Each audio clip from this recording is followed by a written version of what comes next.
Ẹ káàbọ̀ sí ìkànnì yìí. Tó bá jẹ́ ìgbà àkọ́kọ́ ní tẹ́ ń rí channel wa, ẹ like, kẹ́ subscribe, kẹ́ lè máa jẹ irú àǹfààní nígbàkúgbà tá bá ti drop video.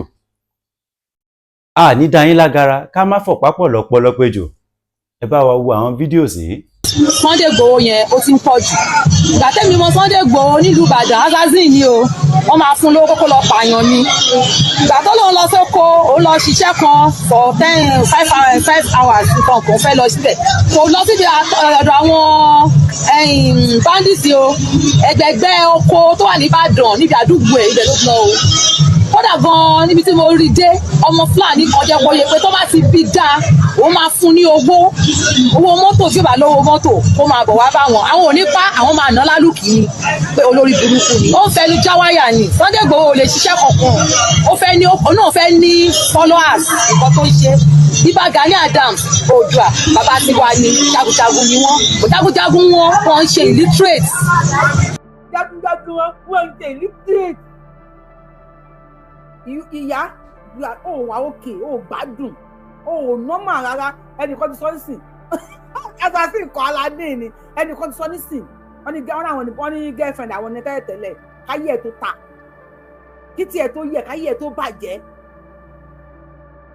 School wo lọmọ ẹ ń lọ? Tell me school tọmọ ẹ ń lọ. Sunday Igboho illiterate ni ó jókòó láàrin lọ́ba. Sunday Igboho illiterate ni ó ń jókòó pẹ̀lú president pè lórí fóònù ọjọ́ ń sọ̀rọ̀. Who your ìwé tí wọ́n kà? Who you help? Ìwé tó kà kí ló help? Pàrágà ló fi ń tẹ̀ wá mú ṣèlú wá fún yẹn mọ́rùn ìyẹn máa. Ó mú fúnẹ̀ fún yẹn mọ́rùn ṣèlú ti dúdú mọ́ ẹ lọ́rùn yẹn. Aláṣọ kọ́lọ̀kọ́lọ̀ ẹ̀sẹ̀ zin. Ẹ wá bí ayé àwọn ọmọ yín ṣe máa dá.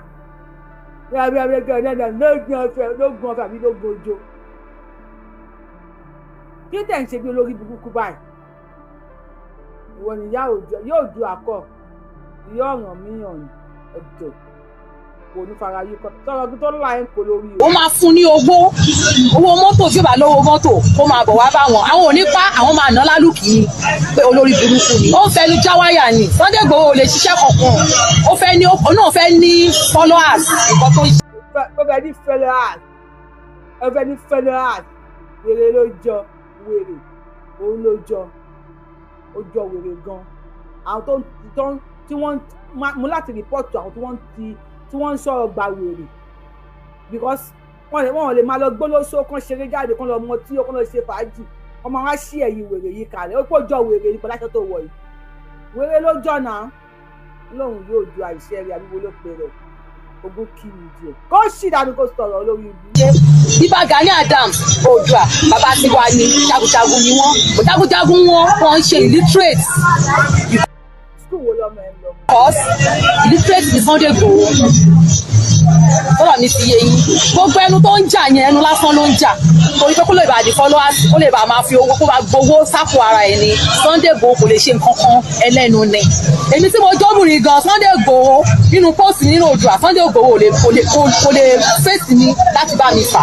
Ṣèbí nígbà tí wọ́n wá gbé nígbà kan ní ilé ẹ̀ táwọn bọ́ọ̀lù táwọn wá bàjá ní ilé ẹ̀ kó ṣe direct ìbọn kó ṣe máa ń direct.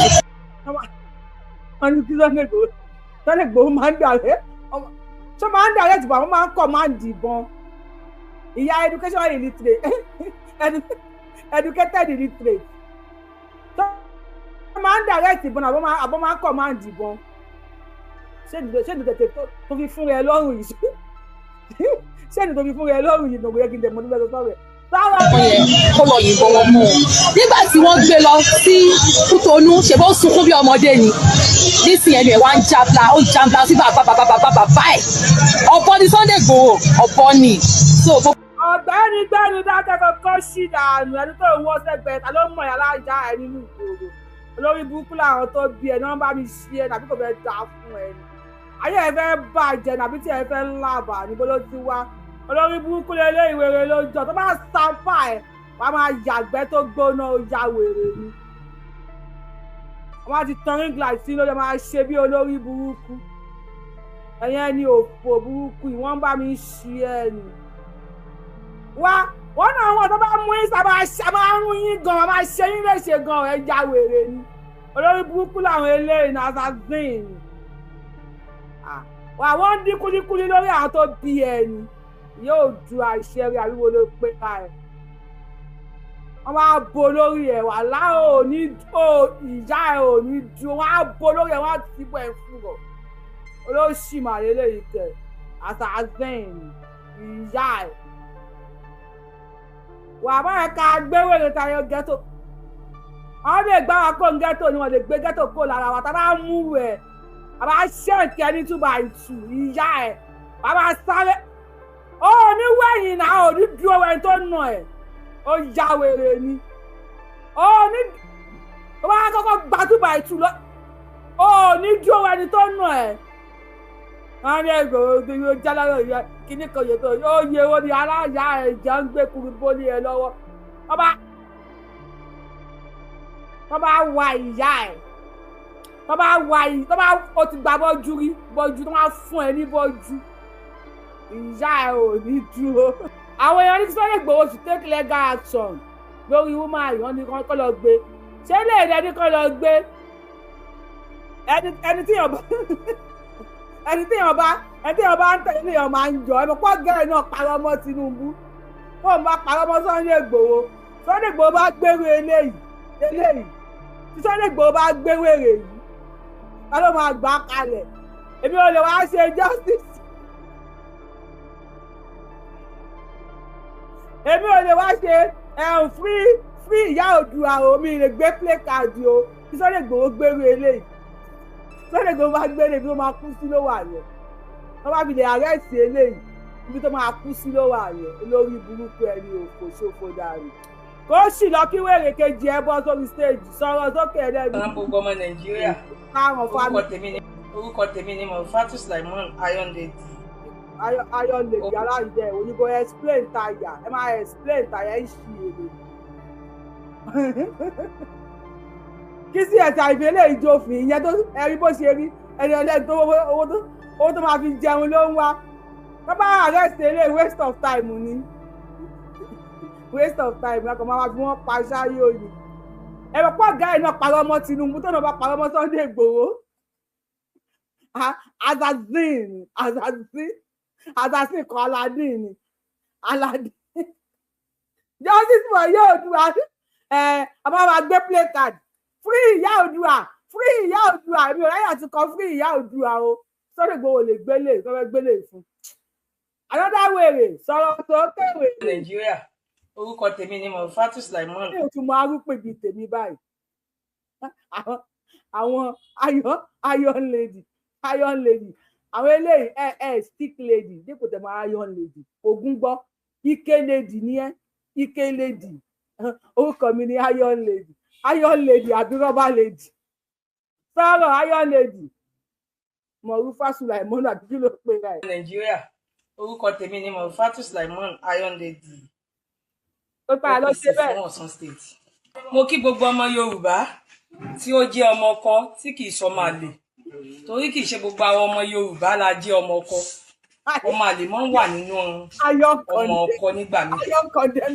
lórí awuyewuye tí ń lọ ẹ mọ̀ pé ẹ̀dá ò ní wà kó mọ́ àárín ẹni tí ó jáde tí ó sọ pé ní báyìí ni òun tó bẹ́yìn ọ̀bá tí ìdókò bá bẹ́ẹ̀ lómìn rí ó sọ pé kò sóko tó tó sí bàbá òun.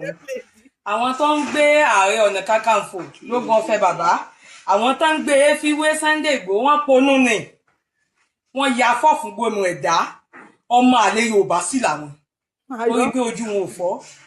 ẹ rí i pé fúngbà kan rí báyà bíi 2020 owó ọ̀kan ṣẹlẹ̀ tí wọ́n invite ọmọ Oòduà People Congress tọ́jọ́ mọ Ààrẹ Ọ̀nà Kakanfò lógun ọ̀fẹ́ tí wọ́n dẹ̀ invite Sunday Igboho tán wì wọ́n jọ mú a sí prison gbà yẹn náà ní Ọ̀yọ́. ọtí wéré ok ìyá náà mú un sí prison ó lè ti forí gbálẹ̀ nínú prison o iron condemn lady wàláyé ẹja wooden lady wàláyé tó bá wù í fàǹsẹ̀ bẹ̀rẹ̀ Ọlọ́run o èwo ni iron condemn lady ẹ sọ̀rọ̀ sókè ó ṣàníṣẹ́ ìyá yín àdìsáníṣẹ́ sọ̀rọ̀ iron condemn lady. Kakanfò lógun ọ̀fẹ́ tí wọ́n dẹ̀ invite Sunday Igboho tán wì wọ́n jọ mú a sí prison gbà yẹn náà ni. ó dà pé wọ́n ti fún eléyìí wọ́n ti fún ní bọ́jú àbí bàbá ìgbà tàbí yàká wọ́n ti fún nínú prison ọpọlọ ẹ̀ ti sún mẹ́yìn ayọ̀ condemn lady imagine how beautiful you are bí bóyá dúdú ẹ̀ṣẹ̀ kìíní kan máa bọ́ta ẹ máa wo ọjọ́ ọ̀la àwọn ọmọ yín ọjọ́ ọ̀la àwọn ọmọ yín báwo ọjọ́ ọ̀la àwọn ọmọ yín ti fẹ́ jẹ́ paper lady pákó àpárí lady àmọ́ tẹ fẹ́ jẹ́ òòlè iron lady báwo àtọmọwájá iron condemn àbí èkísà lady ẹ wá ń jàjà òfò ẹ ń jàjà òṣì nílẹ̀ Yorùbá Fúlàní ń kó owó èyí ń ṣe bí olórí burúkú ẹ ń ṣe bí olòṣì iron condemn wọ́n ń ṣòro ọmọ tó máa ní pati aṣọpá mẹ́ta náà máa ń ra ọmọ àfi poplin gbé lọ́rùn sọ̀rọ̀ iye oní poplin iron lady sọ̀rọ̀. ní Ọ̀yọ́ abẹ́yàwó yẹn sí ní òkú ń gbàgbọ́ lọ́wọ́ rẹ̀ ń da fẹ́fẹ́ kó lóye tí ò da fẹ́fẹ́ ńgbà náà kó káwọn ọmọ rẹ̀ jáde torí wọ́n waste àwọn ọmọ rẹ̀ tó pọ̀ jù àwọn dẹ̀ lè sọ nígbà yí Arẹ́gbẹ́ nígbà yẹn. So àwọn tó ń sọ̀rọ̀ wọ́n ń ja ẹnu ní Ààrẹ Ọ̀nà Kakanfò tí iṣẹ́ tí wọn ò bá bẹ̀yàn tìyà tì ní máa ń rìn ẹ rí i pé ààrẹ ti jà fúnlẹ̀ Yorùbá tó ti pọ̀jù tó ti àìmọye ogun tó ti jà ṣèbí lórí pé ń jagun fúnlẹ̀ Yorùbá ni wọ́n fi lọ jù sájà alẹ̀ lọ́jọ́ sí ọmọ Yorùbá náà ló jù sájà alẹ̀. So èyí tó dẹ̀ ń ṣẹlẹ̀ kò sọ pé òun ò sídìí ogun wọ́n ti fi jà Ààrẹ Ọ̀nà Kakanfò Yorùbá Ààrẹ Ọ̀nà Kakanfò tó jẹ́ ti pọ̀ mélòó lẹ́mí ẹ̀gùn tẹ́lẹ̀ ẹ̀mí yóò sì gùn ẹ̀ tó bá ní kẹ́mi ọmọdún yóò kàn dúkú ni ó ti lọ pé gbogbo àwọn ọba ní South West wípé ẹ̀yin gómìnà ẹ̀ sáìn fóun ẹlẹ́yìn lẹ gbéṣẹ́ fún ẹ fóun lóṣù 6 kán wọ́n ò báyá lọ́mọgun àbí ọ̀lọ́mọgun èrò yàtọ̀ sí èèyàn èrò ó yàtọ̀ sí èèyàn èèyàn ó yàtọ̀ sí èrò. ẹ ṣe gan yàrá Ààrẹ Ọ̀nà Kakanfò lọ́mọ o tó bá jẹ́ tìyún ni ọmọ tó ní ìdí another country ní ìpín wọn tó fẹ́ jagun ọmọ tó wà ń bẹ̀ yàtọ̀ sí ti Nàìjíríà so kì í ṣe ẹ̀ńtẹ̀yàn lè wọn ò lè fi wéra wọn ṣùgbọ́n ẹ̀yìn àwọn Yorùbá náà mọ̀. ọ̀nà bá nídìí ọmọ ogun náà another country Ààrẹ Ọ̀nà Kakanfò lọ́mọ ogun ó kẹ́ bá wa pé Putin Russia ya